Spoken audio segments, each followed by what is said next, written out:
which will be World Meteorological Day, and there'll be celebrations. And before we get into that, just so we clear it, because the ordinary Ugandan might think, oh, I guess they'll tell me just what's happening tomorrow and the next day, whether it will rain or not. Some have had doubts of the forecast and said some days they say 3 days of rain and we don't see a drop of rain. But let's just talk about the role or the scope of work that the Uganda National Meteorological Authority does. Actually, the role and scope is not complicated. We do, primarily we are responsible for monitoring and informing people about weather and climate, and ensuring that we have databases that can be used by people for research and also for historical purposes. Okay, actually, thank you for saying databases and research, because I was wondering the other day, is it that you just say this is the forecast and that's it, or do you have analysis and do you have research that you share with stakeholders and say this is what is here, what can we do, because the next month will be, you know, having adverse effects for our farmers, or this will be bad for these people? Do you actually have that synergy, that discussion? Yes, in fact, in the past, or even today, some people really don't know how we obtain these forecasts, and we have repeatedly said that we are not magicians or something like that. We do things evidence-based. We do observations in the field. We collect the information. We analyze it. We also use climatological experiences, because if you're in a place, you can always tell the winds normally come from this. That whole composition put together produces a narrative or a forecast which you can tell people that this will happen or may happen. Okay, speaking of forecast, how far ahead are you able to maybe close to accurately predict? Well, actually nowadays with the computers and models, what we call models, we actually compute the weather elements, and they actually can go quite a distance. But for instance, like we do what we call seasonal forecast here in Uganda, West Africa, which has actually held. If you recall, we gave out a forecast at the end of February. Now this is a 3 months period where we clearly indicated the rainfall of March, April, May, up to June, in fact, in various parts of Uganda. But this is part of the bigger picture. The East African community, as you know, has now come together.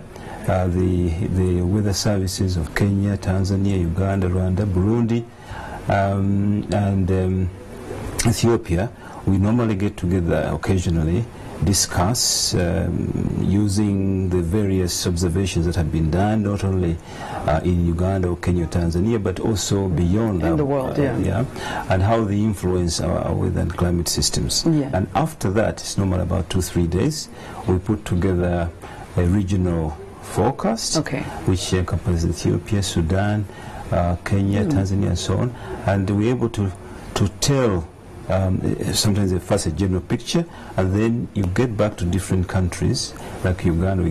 We use that general picture and we call it downscaling up to our conditions, the mountains and the lakes, how they affect the weather. Seems like it's a whole it's a whole and process. We actually come up with the 3 months 3 months, which you've actually given March to prediction. But so going back to what you said, how far can you go? It can go beyond a year, depends on exactly what you're looking at. And now, in fact, with climate change, there's a need to even forecast further than that. Speaking of climate change, it's a big discussion, because where we're heading, our past behaviors and our current behaviors, most of them, are not very good for the environment. And I know you actually operate under the Ministry of Water and Environment. And are you part of that discussion? Yes. Are you part of the discussion that says this is what needs to be done for the future? We're definitely part of that discussion. In fact, if I take you back historically, the issue of climate change came about through 2 intergovernmental organizations, basically the World Meteorological Organization and the United Nations Experimental Program, UNEP.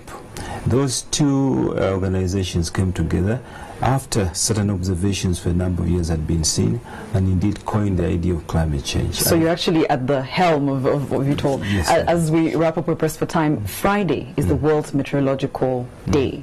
What is our own chapter here in Uganda going to be doing? Well, the normal way we celebrate this day is by, first of all, ensuring that the World Meteorological Organization based in Geneva, message which comes from the Secretary General of the World Met Organization is sent out to citizens. And this year the theme of the celebration will be weather ready and climate wise. In other words, we are looking at that theme and saying, okay, people must be ready for the weather, yes, to make sure that they're prepared, and when it comes to climate, they must be smart. Yes. And that part is smart means that we should try to look at the elements that are causing our climate to change, not only in countries but worldwide, in fact, to ensure that we survive. Celebrations are taking place in Lira. Lira. Yeah. Right. Thank you so much, Dr. Festus Luvoira, the Executive Director of the Ugandan National Meteorological Authority. That's it for Newsnight.